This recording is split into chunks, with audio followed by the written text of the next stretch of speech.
Dokter, apa sih sebetulnya penyebab osteoporosis itu? Karena nenek saya sudah tua mengalami osteoporosis, tapi ada tetangga yang sudah tua juga tidak mengalami osteoporosis gitu. Kenapa bisa berbeda seperti itu? Baik, kita perlu jawab bahwa penyebab pasti osteoporosis memang belum ada, tetapi apapun penyebabnya, asalkan osteoklas lebih tinggi dibandingkan dengan osteoblas, perusakan tulangnya lebih banyak dibandingkan dengan pembentukan tulangnya seperti pada video saya sebelumnya, maka ini akan menyebabkan osteoporosis. Dan ini dipengaruhi oleh banyak sekali hal gitu. Baik, kita lihat ini ada slide yang saya kira bisa kita untuk acuan penyebab-penyebab osteoporosis ya.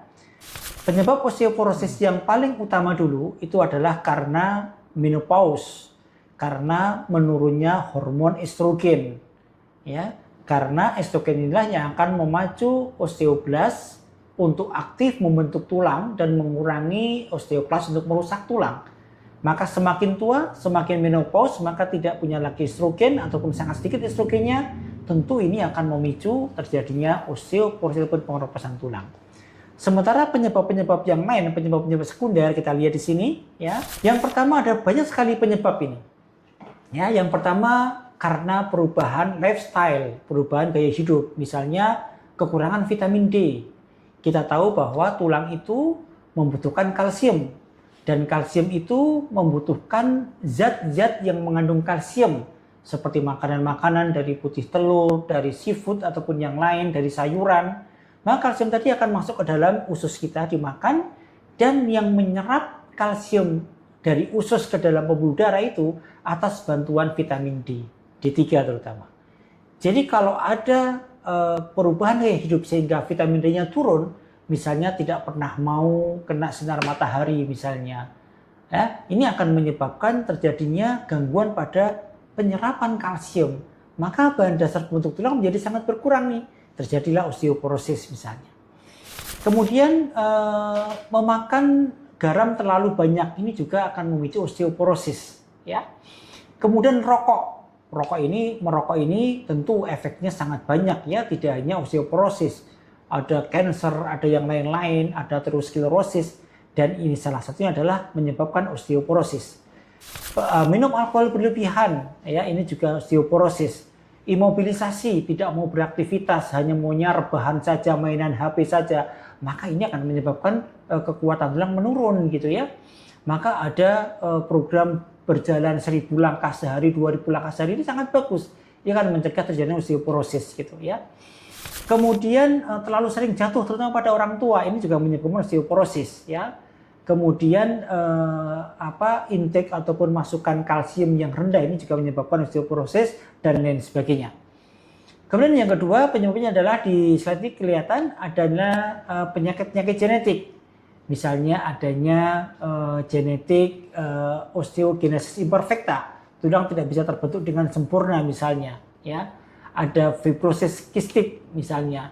Kemudian ada hemochromatosis, ada Marfan syndrome, ada Gaucher disease, ya, ada porphyria dan seterusnya. Ini adalah penyakit yang bisa menyebabkan terjadinya osteoporosis. Kemudian kelainan-kelainan pada endokrin, ya. Misalnya kegemukan sentral, gemuk pada perutnya saja, ini juga menyebabkan osteoporosis, jangan salah ya. Karena terjadi yang disebut dengan low grade inflammation sehingga menyebabkan diproduksinya osteoklas berlebihan dibandingkan dengan osteoblas ya. Diabetes ini juga menyebabkan osteoporosis. Cushing syndrome karena pemakaian steroid yang berlebihan, maka ini pun juga bisa menyebabkan osteoporosis ya. Tirotoksikosis, kemudian ada hiperprolaktinemia, anoreksia nervosa misalnya, tidak mau makan misalnya, maka ini juga menyebabkan intake kalsium menjadi berkurang dan lain sebagainya. Kemudian penyebab-penyebab yang lain misalnya ada HIV, AIDS ya, kemudian amyloidosis misalnya, ya. Kemudian penyebab-penyebab yang lain juga masih cukup banyak ya. Kemudian kelainan pada gastrointestinal, pada pencernaan kita, misalnya celiac disease. Usus tidak mampu menyerap dengan sempurna, maka tentu kalsium juga tidak bisa diserap dengan sempurna, vitamin D pun juga tidak bisa sempurna, maka ini akan menyebabkan terjadinya pengurangan dari bahan dasar pembentuk tulang, kalsium terutama ya. Operasi pemotongan usus ini juga akan menyebabkan tidak sempurnanya penyerapan dari makanan. Inflammatory bowel disease misalnya, pancreatic disease dan lain sebagainya. Kemudian masalah di hematologi seperti hemofilia, leukemia, yang multiple myeloma, thalassemia ini juga menyebabkan kejadian osteoporosis gitu. Kemudian masalah di muskuloskeletal pada tulang dan pada otot ya. Misalnya Parkinson juga bisa menyebabkan osteoporosis, epilepsi menyebabkan osteoporosis ya. Beberapa penyakit rematik autoimun seperti rheumatoid arthritis, SLE, systemic lupus erythematosus, apalagi minum steroid dalam jangka panjang tentu ini juga menyebabkan osteoporosis. Ini beberapa penyebab-penyebab sekunder terjadinya osteoporosis. Jadi sangat banyak sekali Bapak Ibu sekalian.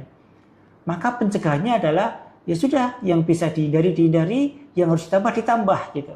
Aktivitas harus dilakukan minimal 1000 langkah per hari misalnya. Jaga asupan kalsium cukup, jaga sinar matahari dengan baik ya, minimal 15 menit setiap hari misalnya. Hindari merokok, alkohol ya, jangan minum obat sembarangan seperti steroid misalnya ya. Atur pola makan yang baik, hindari stres karena stres juga bisa menyebabkan osteoporosis. Ini yang paling penting.